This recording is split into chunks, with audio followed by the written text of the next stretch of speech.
Muito bem, estamos então de volta com o nosso bate-papo na praça e hoje trazendo com muito prazer o professor e doutor Wilson Galego Garcia. Professor, boa tarde. Boa tarde, é um prazer enorme estar aqui partilhando, não é, deste momento com o senhor que já que faz parte da história de Birigui e que tem uma larga tradição em nosso meio. Não é? Então é um prazer muito grande estar hoje aqui neste canal de televisão. Professor, nossa primeira pergunta, o senhor é natural de Birigui? Eu nasci em Birigui, não é, há 64 anos atrás, e lá na Água Branca, o que era um reduto de imigrantes. Então eram japoneses, espanhóis, italianos, e haviam também pessoas que tinham vindo da Bahia e de outros estados do Brasil. Um lugar bem humilde, mas era um lugar muito aconchegante, um lugar de pessoas muito trabalhadoras. Todos tinham a sua horta, todos tinham o seu pomar e todos muito solidários entre si. Quando chovia demais, e o Dr. Afonso era o médico da época, os vizinhos se reuniam para limpar a estrada para que o Dr. Afonso conseguisse chegar até lá e atender os pacientes daquela região. Doutor e professor Wilson, eu gostaria que, para que aqueles que nos assistem tivessem realmente conhecimento da sua pessoa, de que família o senhor é e qual é a sua formação? Bom, eu sou filho de Nicolau Galego Garcia, que é um imigrante da Espanha, exatamente de Villarrubín, que é um pueblo, não é, um lugar bem pequenininho, nas montanhas de Leão, lá da Espanha. Isso por parte de pai. Por parte de mãe, a minha mãe é Araceles Figueiras Valverde e ela é filha de imigrantes que vieram de Almeria. Do lado de Almeria, eles são de três lugares principais. Um deles é Benissalom, o outro é o Rácal e o outro lugar é Oriá. E do lado da avó materna, eles são da província de Granada e o pueblo se chama, quer dizer, vieram de dois pueblos na verdade. Um é Polopos e o outro é Mairena. Então, meus pais eram ambos filhos de imigrantes. Meu pai era imigrante, ele chegou em Santos dia 30 de maio de 1930 e chegaram em Birigui uns 4 ou 5 dias depois. Ele se encontrou com a minha mãe não, já é de uma família que é uma família fundadora de Birigui, isso eu vou explicar depois. E se conheceram aqui, se casaram e tiveram 14 filhos em Birigui. E há um homônimo, não é, do meu pai, que é o Nicolau Galego Garcia Filho, que é advogado. Mas nós somos em 14 irmãos, todos nascidos em Birigui, e eu o mais velho. Eu me casei com a Amine Maria Moisés Fernandes, filha do Odélio Fernandes Custódio, que trabalhou no Banco do Brasil e se aposentou lá, e da Marruma, que é filha do Najib e da dona, falavam que era Dona Emília, na verdade o nome dela árabe é Amine. E por parte do Odélio, não é? O pai dele é o Antônio Fernandes Segura e a mãe Adelaide Custódio, que está ainda entre nós com 97 anos, fez 97 anos este mês. Então, são as minhas raízes aqui de Birigui. E eu mesmo trabalhando no exterior, mesmo estudando fora, eu sempre conservei as minhas raízes em Birigui. O meu referencial é Birigui. Daqui eu cheguei a Genebra, eu cheguei ao Canadá, eu cheguei à China, eu cheguei a várias partes do mundo, mas sempre tendo como referencial Birigui. A minha formação, eu fiz o mestrado em Linguística e Línguas Orientais na USP, na Universidade de São Paulo. E o doutoramento eu fiz em antropologia também lá na Universidade de São Paulo. E depois a livre docência e o titular, né, o concurso de titular, eu fiz na Faculdade de Odontologia de Araçatuba. Então uma boa parte da minha carreira foi aqui, está sendo, que eu não me aposentei e não vou me aposentar, não pretendo. A minha carreira está sendo construída na Faculdade de Odontologia de Araçatuba, que é a minha casa também. É extensão, não é da minha vida, extensão da minha casa. Eu procuro não só usar a camisa da universidade, como também suar a camisa da universidade. Dentro da universidade, eu escalei todos os degraus da carreira, cheguei a professor titular e cheguei também a pró-reitor de graduação da Unesp. E nessa caminhada toda, eu representei a Unesp e o Brasil nas Nações Unidas em Genebra e em Nova York. Também trabalhei como professor convidado na Faculdade de Medicina da Universidade de Toronto. Enfim, é uma caminhada que eu devo a Birigui e eu devo à universidade, aos quais, não é? Tanto a universidade e a minha cidade, às quais eu sou eternamente grato. Professor, eu gostaria de saber por que esse interesse do senhor pela história de Birigui. A gente sabe que o senhor é um profundo conhecedor da história de Birigui. Por que esse interesse? Não, eu não sou propriamente um grande conhecedor, eu sou um curioso, na verdade, não é? Eu sou antropólogo de formação e não sou historiador. Mas, quando eu comecei, e eu convivi com alguns personagens da nossa história, por exemplo, o Nicolau da Silva Nunes. O meu pai trabalhava na Casa Marim, e ele morava, num período da vida dele, ele já era viúvo e tinha se casado outra vez, ele morava na casa ao lado, na Barão do Rio Branco, onde morou muitos anos depois o seu Armindo da farmácia da esquina. E o Nicolau da Silva Nunes e meu pai, que também se chamava Nicolau, eles eram, como o pessoal falava na época, comunistas, não é? O pessoal tinha até medo de falar essa palavra. E, enfim, eles tinham ideias socialistas e eles liam bastante. E eles escondiam os livros no forro da cozinha da casa do Nicolau da Silva Nunes. E eu me lembro que eu era criança, eu deveria ter 4, 5 anos, e eu me lembro do meu pai na escada e o Nicolau da Silva Nunes passando os livros para o meu pai colocar em cima, naquela treliça que ficava no forro da cozinha. Antigamente, em cima do fogão a lenha, se fazia uma treliça de madeira, por onde passava a fumaça. E a suposição era que ninguém se interessaria por buscar livros num local desse. Então, já dá para ter um traço aí do Nicolau da Silva Nunes, que era uma pessoa de ideias já avançadas para a época. Mas quando eu comecei a escutar as histórias e ler um pouco, e ler inclusive o relato dele, eu comecei a perguntar o seguinte, e eu comecei a ver o seguinte: bom, nós temos uma casa na Capitão José Cordeiro, que era a casa da fazenda, era a casa dos Silvares, da sogra do Nicolau da Silva Nunes, que se chamava Maria de la Encarnación Cruz. Vocês podem ver a data lá na casa, é mais ou menos 18 ou 23 de agosto, eu não me lembro direitinho, mas é de agosto de 1923. Então, em 1923, já essa família, essa sogra aí do Nicolau da Silva Nunes, tinha uma casa de grande porte.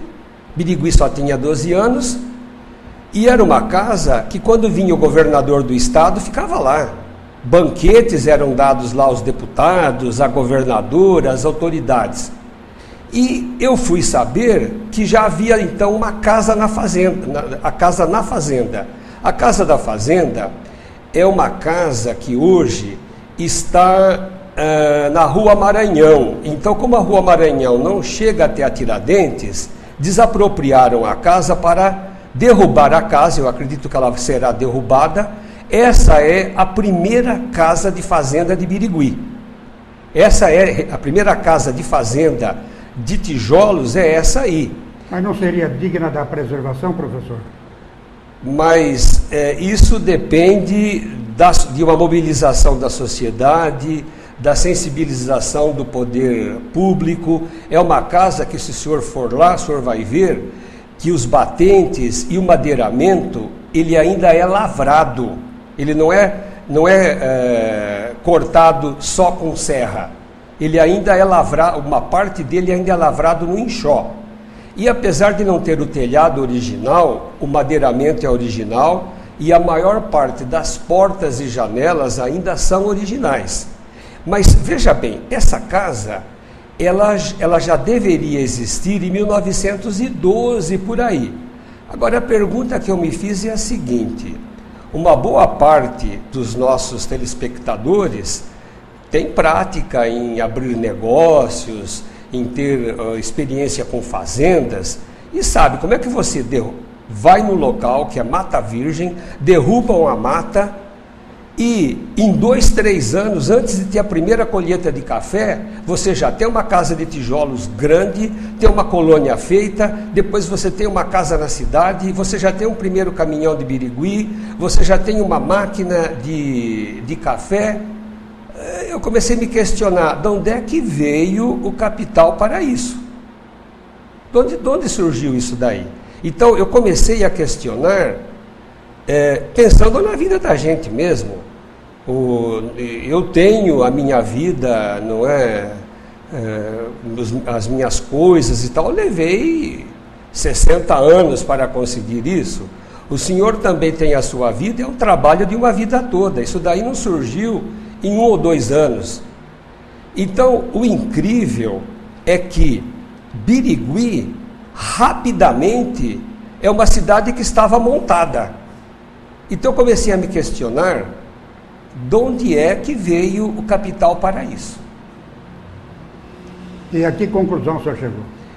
Eu cheguei, veja bem, tudo que eu vou falar agora, eu tenho alguma documentação, e eu já fui até a Espanha conseguir uma parte de uma outra documentação. A conclusão que eu cheguei é que houve uma fonte que acreditou em Birigui, que acreditou no Nicolau da Silva Nunes, que acreditou em um filho também dessa Maria de la Encarnação Cruz. Essa pessoa acreditou e ela investiu. Para mim, essa pessoa é a fundadora esquecida de Birigui. Eu imagino que há muitas pessoas do início de Birigui que a história oficial passou uma régua em cima delas. Elas foram esquecidas. Eu me lembro que eu convivi com o senhor Faustino Segura e a dona Leopoldina Segura. Era um casal de portugueses, e eles trabalhavam para o governo, mas morando com os índios coroados que habitavam na época onde era Anderson Clayton. Então havia um grupo de índios, ali de índios caingangues, coroados porque eles usavam uma espécie de coroa, cortavam o cabelo como se fosse uma coroa. E a dona Leopoldina e o seu Faustino, eles vieram através de Penápolis, coroados. Eu imagino, são pessoas que participaram ativamente ou na fundação ou antes da fundação até, mas são pessoas que ficaram esquecidas, e são pessoas que têm dezenas de descendentes em Birigui. Eu me lembro da Aspirina, que era filha dela, e se casou com alguém do Rocha, que eu não me lembro bem quem é, mas eles têm uma descendência grande aqui. E era um pessoal que trabalhou e muito aqui em Birigui, ficaram esquecidos. Mas eu comecei a traçar a caminhada desse primeiro pessoal e eu vi o seguinte: havia, eu vou agora fazer uma caminhada lendária, não é? Eu vou entrar no domínio da lenda, porque muitas coisas eu tive que ir construindo usando uma documentação que eu tenho em mãos e também usando a imaginação. Porque quem quiser ver a história oficial é pegar e ler os fascículos que estão aí ou aquilo que está escrito. Mas o primeiro documento que eu peguei, além de todas essas conversas, foi o livro da neta do Nicolau da Silva Nunes, né, da Nair Cunha, em que ela relata e transcreve o que ele próprio falou. É a coisa mais certa, é o que ele falou. O que ele fala? Em 1911, no dia 24 de junho, ele pega ele e o cunhado dele, Francisco Figueira Cruz, filho da sogra, claro, não é? Da sogra dele. Eles pegam o trem e é uma geada total, uma geada, a chamada geada branca mesmo, não é? É uma geada muito forte. Dia 24 de junho, eles pegam o trem. Quando chega mais ou menos, pela descrição dele, onde é aquela ponte que vai para Coroados pela estrada interna, por aquela estrada de terra, ali acaba a geada. Então eles enfiam um bambu ali. Esse bambuzal ficou muitos anos ali, eu não sei se existe até hoje, porque esse bambu brotou. E prosseguem. Quando chegam mais ou menos onde é aquela mata dos macacos, ou possivelmente onde é hoje aquela subestação da CESP, a subestação Guarani, atrás perto da rodovia, não é? Quando chega ali, começa a geada. Então ele enfia um bambu ali, que tem bambuzais remanescentes ainda desse primeiro bambu que eles plantaram. E em seguida, aí é que eu começo a tecer as minhas considerações, e eu comecei a fazer os meus parafusos, não é? É o seguinte: se você pega o que ele mesmo conta, ele era um homem muito atirado, mas ele ficava um dia num lugar, um mês em outro, 3 meses em outro. Ele não tinha uma parada. De repente, no Rio de Janeiro, ele encontra um casal de espanhóis. Esse casal de espanhóis tem uma filha, na verdade é a enteada dessa Maria de la Encarnación, que é a Maria Dolores González Sánchez. Tem essa filha do primeiro casamento e tem mais esse Francisco Figueira, que seria o cunhado. Ele se casa e depois de uma certa temporada ele vem para cá junto com esse cunhado e compra 200 alqueires para ele, 150 para o sogro e a sogra, mais 200 para repartir. Eu não lembro agora exatamente os números, mas é dado um salto, vamos dizer assim, um aporte de capital muito grande de um tempo para outro. Ao mesmo tempo, o irmão dele, que é o Acácio da Silva Nunes, uma pessoa de extremo valor também, se casa com a filha da Maria de la Encarnación Cruz e do Antônio González Torres, porque eles tiveram filhos do segundo casamento. E a tia Leocádia, como nós a chamávamos, é filha desse segundo casamento. Então são 2 irmãos casados com 2 irmãs. E o Acácio, então, compra uma fazenda onde é o Imbé hoje, que de mais, não sei se são essa fazenda depois ficou para os herdeiros, para o Odilão, para o Derico. Mas eu comecei a me perguntar, então isso são coisas que aconteceram antes da fundação de Birigui, é antes de 1911. Eu ainda tenho uma carta de 1911, antes desse junho, em que esse Francisco Figueiras Cruz, o cunhado do Nicolau, está em Mar del Plata e escreve para o Nicolau. Então eu tenho essa carta comigo, eu até poderia ter trazido aqui para a gente mostrar para o pessoal que está nos vendo hoje aqui e ouvindo, mas eu acabei não esquecendo. Posso trazê-la aqui uma outra hora. E em seguida vem. Quando eu comecei a pesquisar na história, aí eu fui aos familiares. E daí que eles começaram a contar as histórias. Quem era essa Maria de la Encarnación, que na verdade no registro dela não está Cruz, está Expósito. Por que Expósito? Expósito porque ela nasceu, eu acredito que em 1856, em Jaén, escreve Jaén, mas se fala Jaén, na Espanha. Ela nasce lá, mas ela é filha de um conde de Jaén e de um alto dignatário da igreja. Ela nasce, o avô, ao que parece, o conde, ele era senador do Império, então ele pouco ficava lá, deveria ficar 8, 9 meses em Madrid e 3, 4 meses ali. Eles fazem o quê? Eles pegam essa criança, os dois,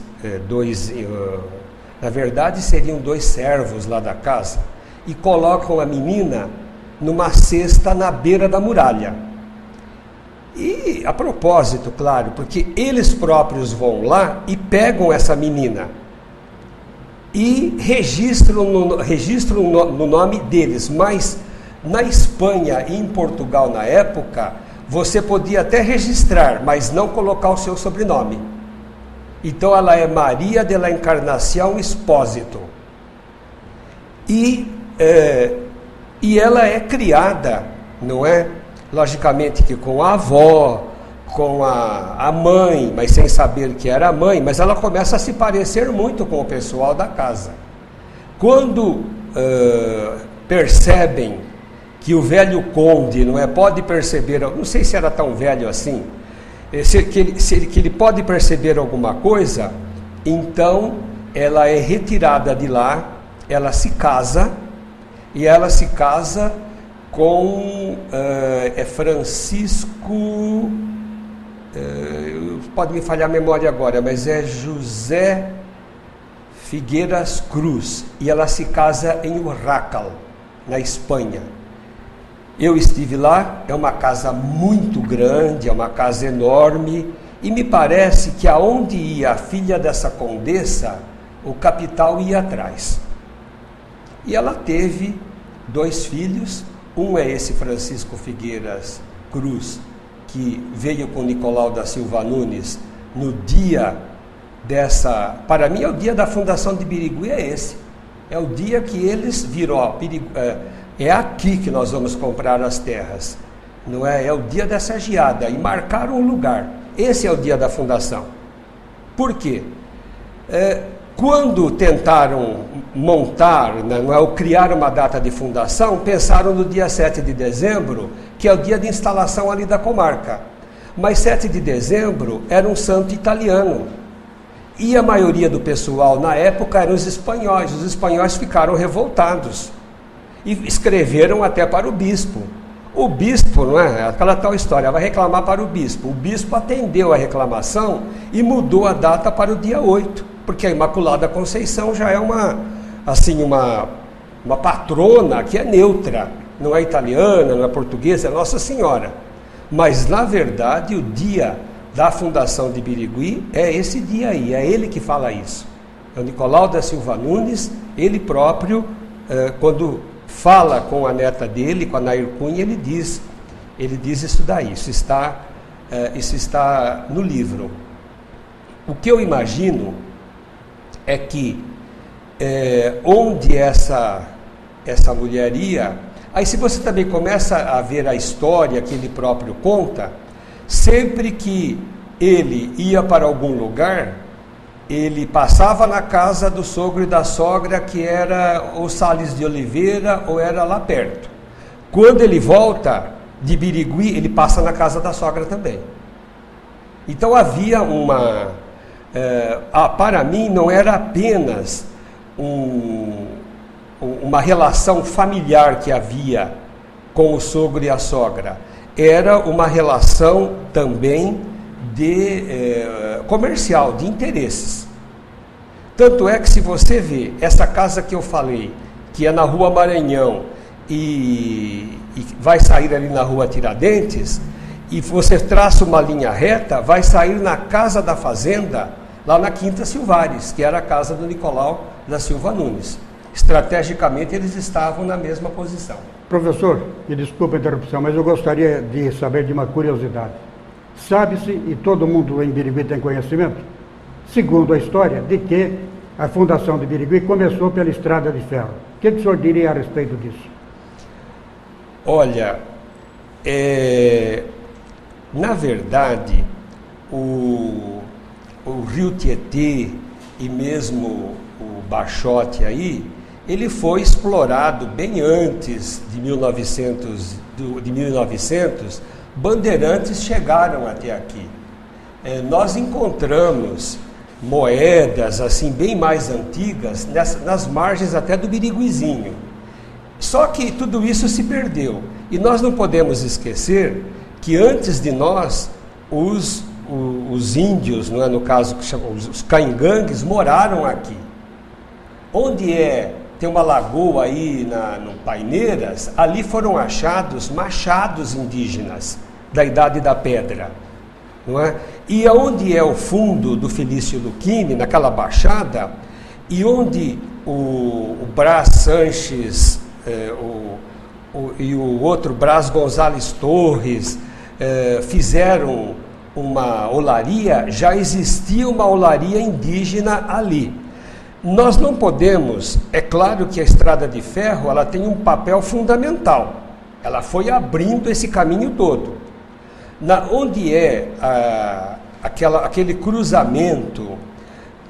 Birigui já era habitada nessa época, então?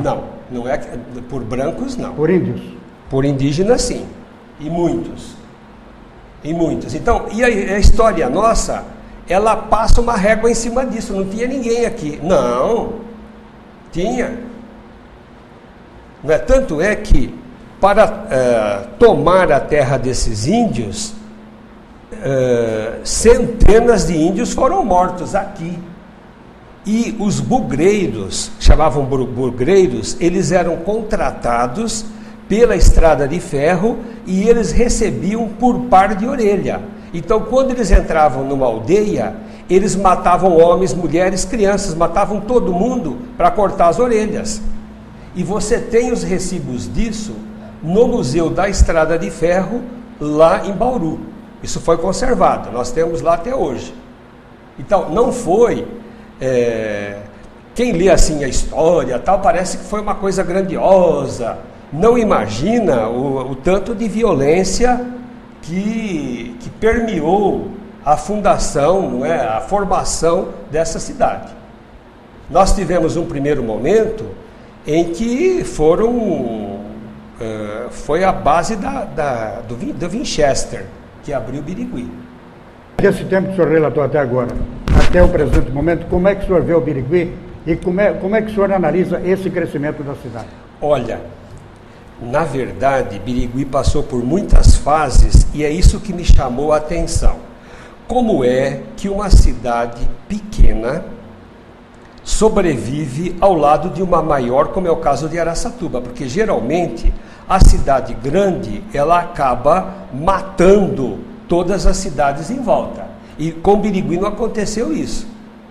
E pelas minhas previsões, posso estar enganado, mas em 10 ou 15 anos, nós estaremos maiores que Araçatuba.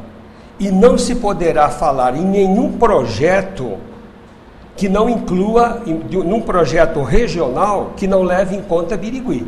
Tem que ser Birigui e Araçatuba. Não dá para se pensar num grande projeto de hospital, por exemplo, se não considerar as duas cidades. Mas o que é que fez com que uma cidade que tinha tudo para dar errado deu certo e tem dado certo? Birigui passou por muitas fases. A primeira fase foi essa fase dos desbravadores. E quando veio a crise de 28, quer dizer, o mundo já é globalizado há muito mais tempo do que nós imaginamos. Quando quebrou a bolsa lá em Nova York, o pessoal quebrou aqui em Birigui também, uma boa parte. Quem não se adaptou, perdeu capital. Então, muitos nomes de rua aí eram pessoas que eram ricas, elas eram influentes, elas eram importantes e viraram pó. Veio um segundo momento, que foi o algodão, não é? Então você tem uma época em que havia alguns fazendeiros, eu não vou citar nomes, mas isso pertence ao nosso, não é o nosso folclore, a nossa realidade, do camarada ir com rabo de tatu, não é, um chicote aí, um tipo de chicote na cintura, e descer do cavalo e bater com o rabo de tatu na cara de uma pessoa, 7 de setembro. E todo mundo ficar quieto. Imagine alguém ir a cavalo, descer com um chicote e dar uma chicotada no rosto de alguém num 7 de setembro em Birigui. Hoje o que não acontece? Né? Mas para ver como é que era o contexto. Vem um outro ciclo que começa a industrialização. O pessoal que não se adaptou, e eram fazendeiros grandes na época, tinham grandes fazendas, também viraram pó. Você só tem nome de rua. Quando tem nome de rua. E Birigui, a cada ciclo desses, o pessoal ia, um novo grupo ia tomando as rédeas e eles iam se adaptando. Quando a industrialização já está num auge, para vocês terem uma ideia, eu trabalhava no balcão da loja do meu pai, de materiais para construção, quando tinha uns 10 anos e meio para 11 anos. O seu Antônio e o Chico Assunção montaram a primeira fábrica deles na esquina da Bento da Cruz com as Saudades. Parece ter uma loja de antenas ali hoje. Era o seu Antônio que ele ia comprar o cimento lá no balcão comigo. Eu era o único balconista, que meu pai ficava no fundo trabalhando, fazendo tanque, pia, caixa d'água, e eu na frente atendendo. Quando era alguma coisa mais complicada, eu chamava o meu pai. Mas eles, para ter uma ideia, eles compravam cimento, não era de 60 quilos não, que custa o quê? Uns R$40 hoje. Eles compravam de 5, 10 quilos.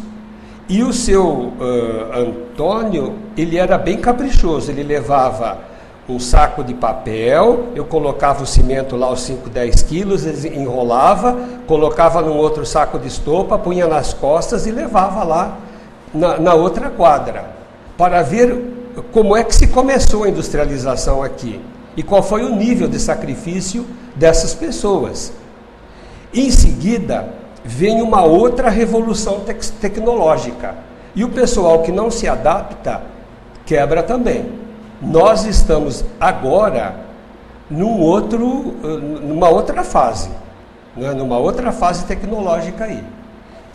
Mas nós podemos ver que nós temos o SIMB, esses sindicatos todos, eles estão se organizando para fazerem uma espécie de prevenção ao que vem pela frente. Eu agora estou me lembrando, não é? A trajetória, não é? A trajetória de vocês aqui, nesse sistema de rádio e televisão, não foi diferente. Eu me lembro de vocês ainda trabalhando naquela piruinha que eu não me lembro, acho que era americana, que tinha um focinho comprido, e eu acho que era você mesmo com o microfone na mão, falando ali. E quando cansava, parava. Depois, quando nós vimos que tinha um gravador, não é? Foi uma admiração muito grande. já não era o Sabione, era um gravador, ele não cansava mais. E nós vimos depois a coisa evoluindo, e era a rádio que a gente falava, né? Era a rádio, e depois chegar a televisão, e chegar onde nós estamos hoje. Eu quero parabenizá-lo, porque o senhor até agora soube fazer a transição de uma fase para outra.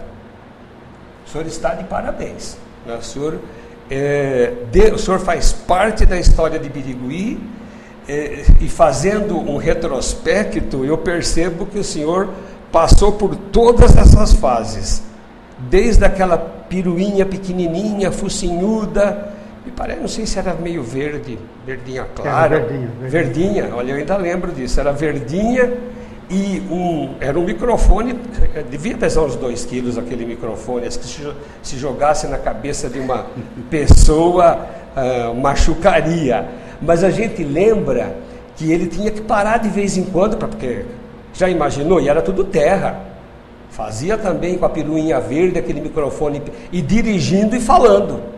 Dirigindo e falando. Eu não tinha nem jeito de tocar música, porque naquele tempo os toca-discos não permitiam isso, né? Porque devido à trepidação do carro, né?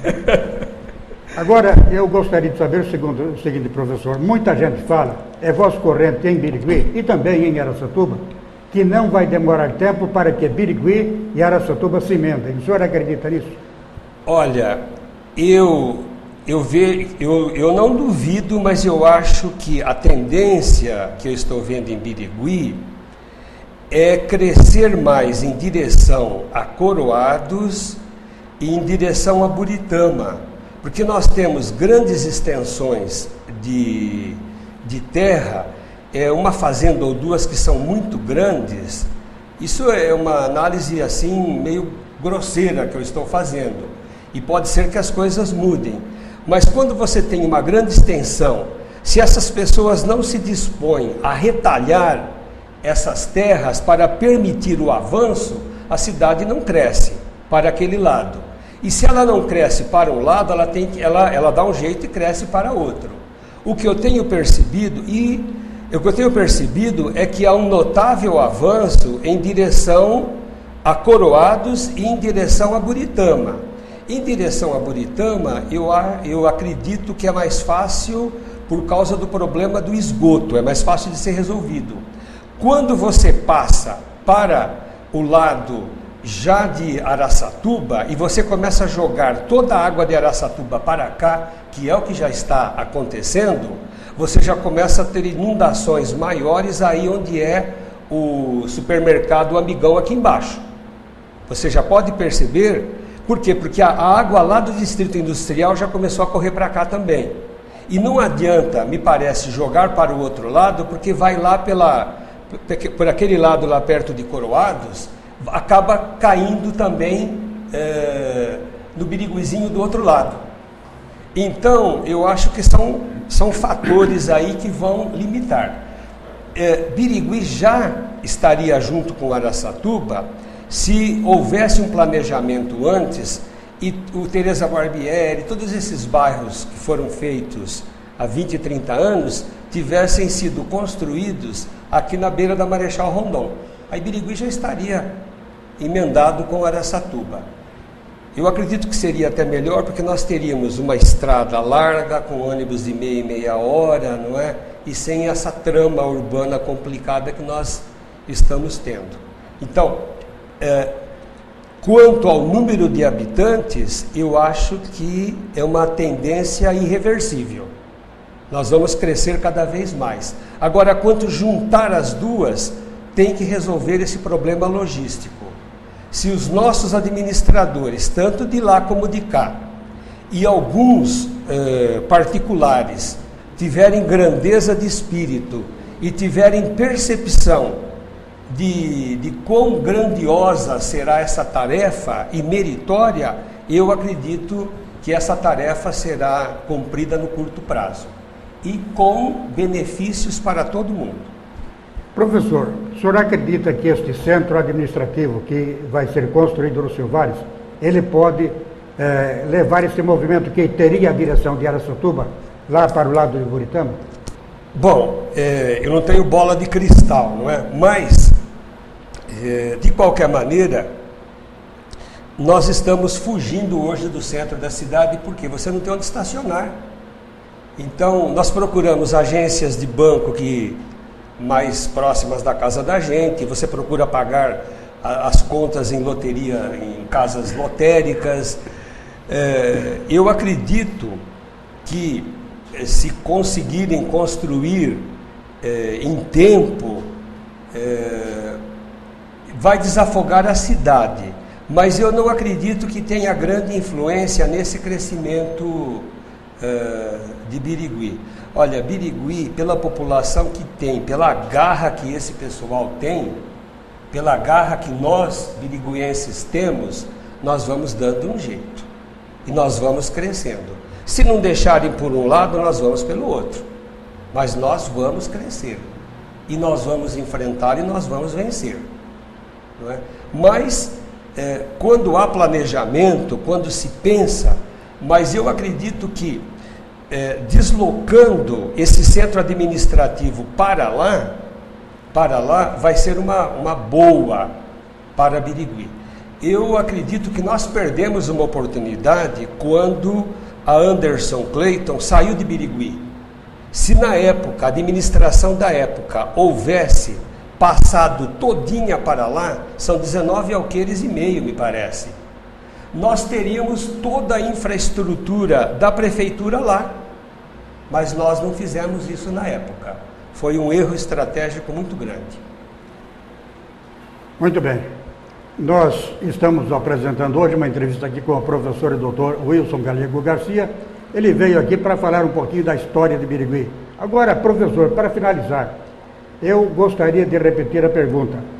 Essa questão de Birigui começar pela estrada de ferro não é a correta? Não. Historicamente, ela é a correta. Por quê? Todas essas estradas, todas essas cidades, de Bauru para cá até Três Lagoas, elas foram frutos, não é, da estrada de ferro noroeste do Brasil, porque era uma região que não era explorada e o governo da época queria abrir essa região aqui. Então essas cidades são, inclusive, o modelo delas é a estação, depois tem uma praça mais ou menos retangular, como é o caso de Araçatuba. É um modelo que se repete em todas essas cidades aí. Birigui fugiu desse modelo por quê? Porque nós tivemos o pessoal maçom aqui no começo. E os maçons já fizeram esta praça aqui, que está atrás de nós, triangular. E a James Mellor também triangular. Então isso foi uma boa coisa. Deu uma cara diferente para Birigui. Deu uma trama urbana diferente. Senão nós seríamos uma cidadezinha toda cheia de retângulos como são as outras aí.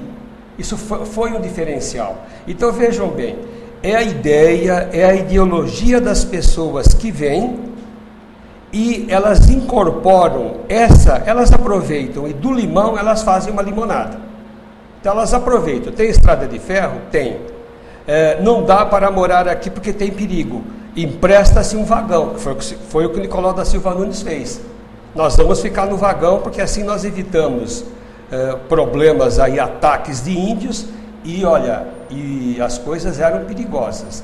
Onde é esse cruzamento hoje, tem até um muro de concreto ali na Água Branca, e onde é aquela fábrica do Adelino, em frente morava o Simão, que era feitor da estrada de ferro. Ali deve ter uns 10 ou 12 portugueses enterrados, que os índios mataram, e naquele tempo não tinha carteira assinada, não tinha nada, não é? Morria, pegava e enterrava ali mesmo. Então tem uns 10 ou 12, então o perigo era presente, e perigo de animais também, e de doenças. Morria muita gente também dessas doenças tropicais. Então, a estrada de ferro, ela foi o vetor que trouxe essas cidades todas para cá. Ela no caminho dela, no caminho da Maria Fumaça, é que se abriram essas cidades todas. O que eu estou vendo é, na verdade, a história de quem é que tornou isso possível. Alguém teve que pagar a conta. Alguém teve que... Quer dizer, não há almoço grátis. Se alguém almoçou, alguém pagou esse almoço. Se alguém comprou terra, se alguém montou uma máquina, se alguém abriu estradas, não é? E tinha alguém que bancou isso daí. Então, foi mais atrás dessas origens, mas eu fico pensando, uma época daquelas, 1900 por aí, 1911, se hoje a mulher é discriminada, imagine naquela época, ainda mais no final de sertão.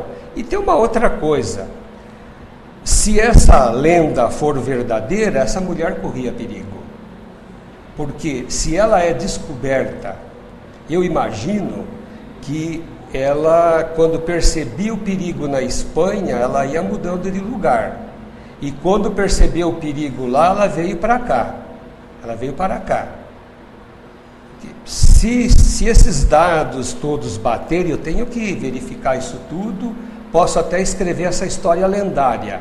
Mas a mãe dela era dama de honra da rainha da Espanha. Imagine se descobrir que a mulher é uma mãe solteira. É claro que a corda sempre arrebenta do lado mais fraco.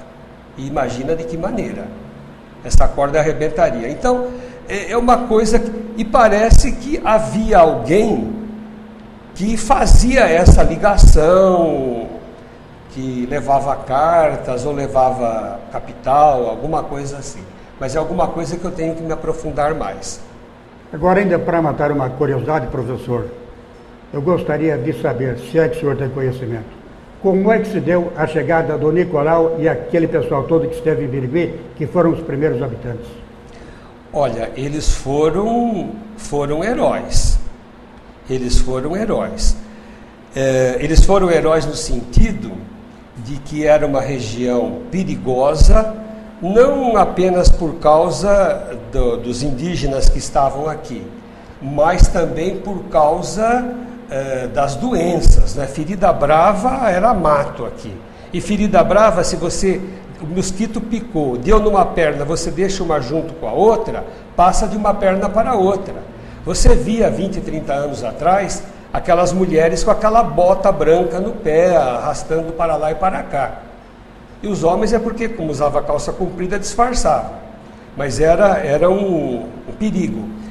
E também não se esqueça que Birigui era um lugar de hanseníase, né? A antiga lepra que o pessoal falava. Inclusive, onde é a ponte do Bachote, era o cemitério que eles falavam na época, hoje é um termo que não se usa, era o cemitério dos leprosos. Eles eram enterrados lá. Nós tivemos tudo isso aqui. Não foi um mar de rosas essa fundação. Mas a primeira vinda é ele que escreve. Ele veio de trem junto com o cunhado. Para mim são eles os dois fundadores. E é no dia 24 de junho. E imagine, não é você, a facilidade que seria para o comércio se nós restabelecêssemos essa data histórica. Que o fim do ano tem sempre esse problema de 13º, junto com o pagamento. Nós não queremos dar feriado, porque senão o pessoal vai comprar em Araçatuba, vai fazer um show, chove, que é o tempo de chuvas. Enquanto que, se fosse para o dia de São João, nós não perderíamos nenhum prestígio, que São João é um santo muito prestigiado também, e nós evitaríamos esses problemas de ordem comercial, e também restabeleceríamos a verdade histórica. Mas a primeira mulher que veio, que é a mulher do Francisco Galindo de Castro, ela veio como cozinheira para lavar roupa também, foi uma heroína.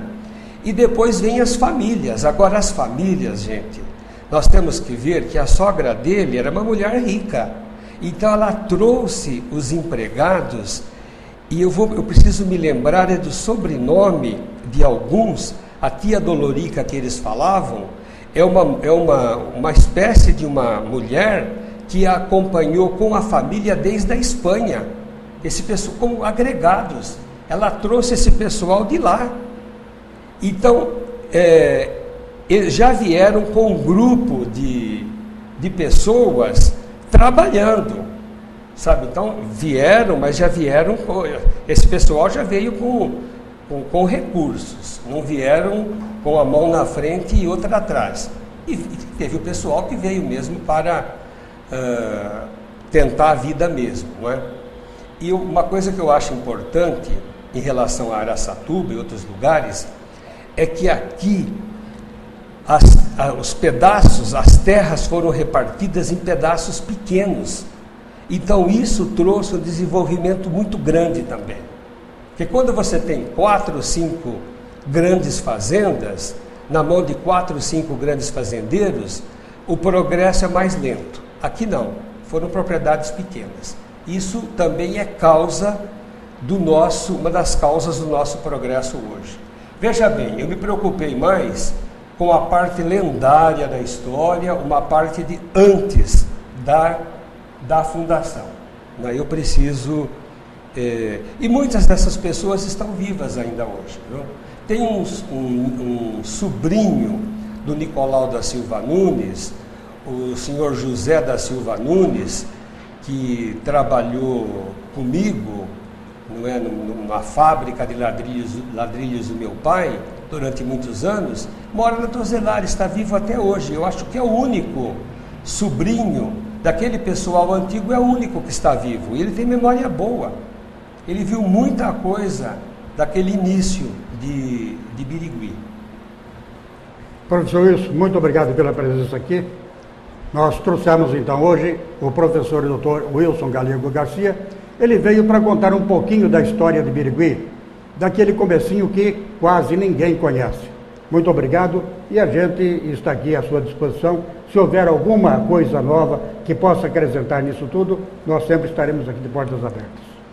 Eu agradeço mais uma vez e dou os meus mais sinceros parabéns pela sua garra, pela sua coragem, por ter passado por outros ciclos, por todos esses ciclos de Birigui e começado com a piruinha verde lá e o microfone pesado na mão e sem música, porque o rádio vitrola não podia, a piruinha balançava bastante, a cidade era praticamente toda de terra, e termos chegado, não é, até onde nós chegamos hoje.